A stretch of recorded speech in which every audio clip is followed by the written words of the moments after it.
Hi, everybody. This is Jimmy DeYoung, and welcome to Prophecy Today Video. This is a special edition of Prophecy Today Video. We're going to be talking about Iran, Islam, Iraq, and the end times. Bob Maginnis is in Germany. We'll be talking with him just a moment from now. You can eavesdrop on that conversation. Also, I'll be having conversations with David Dolan and Elwood McQuaid. Bob Maginnis, 30 years ago, was in Europe when Ayatollah Khomeini returned from France to Iran. When the Ayatollah arrived in Iran, an Islamic revolution broke out. Bob Maginnis, a broadcast partner for us in Germany. Bob, talk to us about this event. The fact 30 years ago, the revolution broke out with the Islamic Republic of Iran. 30 years ago, I was in Europe when the activity started to really turn that country upside down. So it's very serious what's going on. And, of course, we're concerned about the development of nuclear weapons. We're concerned about the targeting of Israel by Ahmadinejad and Ali Khomeini, the real power brokers there. Statements coming from perhaps the new Prime Minister Netanyahu saying he's going to put a priority if he's elected. So there are a lot of moving parts here. David Dolan covers the Middle East from Jerusalem. David, Benjamin Netanyahu, the leading candidate for Prime Minister of Israel, made a statement this week that Iran is a bigger threat than the economic crisis. Talk to us about that.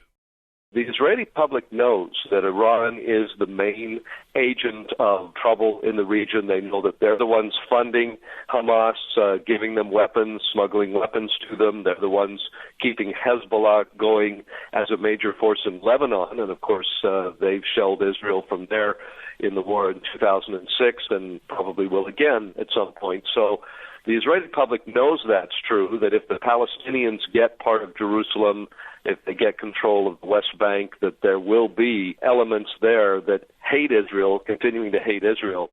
On that historic day when the inauguration took place of the first African-American president, President Obama actually reached out to the Muslim world and seemingly apologized to the Islamic peoples of this earth.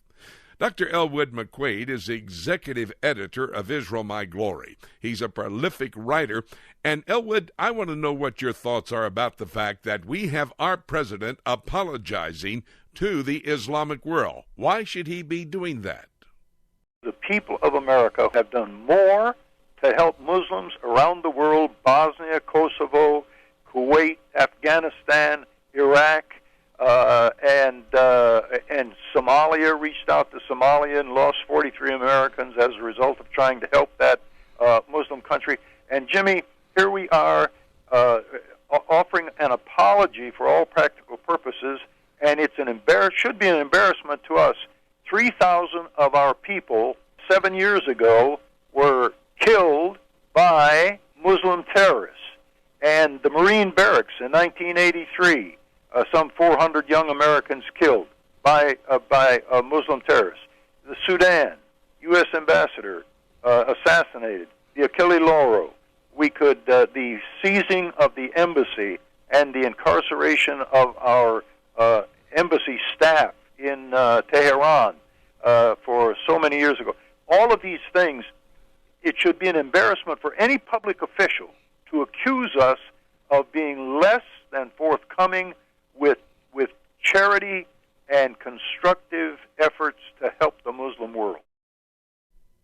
After these reports, I must hasten to say quickly, there is good news coming out of the Middle East. Iraq held countrywide elections for the very first time since 2005 this last weekend. Bob Maginnis believes that this is a key to rebuilding this war-torn country, a feather in the cap of Iraq and what is happening there with their leadership, especially in light of the fact that Iraq looks to national elections later this year. What about this, Bob? 14 of the 18 provinces had elections, something like 14,000 candidates, 440 council seat positions were being selected. But the real miracle here, Jimmy, is that we have a country that has gone through some very tough times for the last 5 years, and now they are, in for the most part, a peaceful setting, electing people at the essentially the state level for Americans. That's how we'd understand it. 15 of 28 million people registered to vote. I would imagine most of them turned up for the polls. Those polls were, of course, secured, but at the same time, over the last 18 months, we've seen a radical change in the level of violence. It's actually pretty peaceful in that land today. May I make several observations after having these conversations with these men around the world? What I would say probably a prophetic perspective on what they had to say. Last Saturday marked the 30th anniversary of the beginning of the Iranian Revolution, the major beginning event for radical Islam throughout the entire Middle East, with the return of Ayatollah Khomeini back into Iran and beginning the Islamic Republic, which he had taught about and encouraged the people to do for years and years and years. In light of that, our President, Barack Obama, steps up to apologize to the Muslim world. I have some concerns. Why in the world would he be doing that? In fact, Iran does see that then as a weakness as far as America is concerned. But the other observation I would have to make is that Iraq is moving ahead in rebuilding their war-torn country. Now, this must happen before Bible prophecy can be fulfilled. Think with me just a few moments about this prophetic perspective. Number one, we talked about Iran. It will be one of the major players in the last days. Ezekiel chapter 38 and verse 5 says Persia. But when you understand who that is, and in fact until 1936, Afghanistan, Pakistan, and Iran were known as Persia. So we're talking about Iran, a major player in the end-time alignment of nations that will come against Israel. In Daniel chapter 11, there's Syria and Egypt. Over in the book of Psalm chapter 83, you have Saudi Arabia and Lebanon. In Ezekiel, you have the state of Russia, who will be the leader in all of this. You have Turkey, you have Iran, Afghanistan, Pakistan. There in verse 5, you have what they refer to as Ethiopia. That's Ethiopia, Somalia, and Sudan. Libya will be included. These nations have one low common denominator, and that is they are Islamic.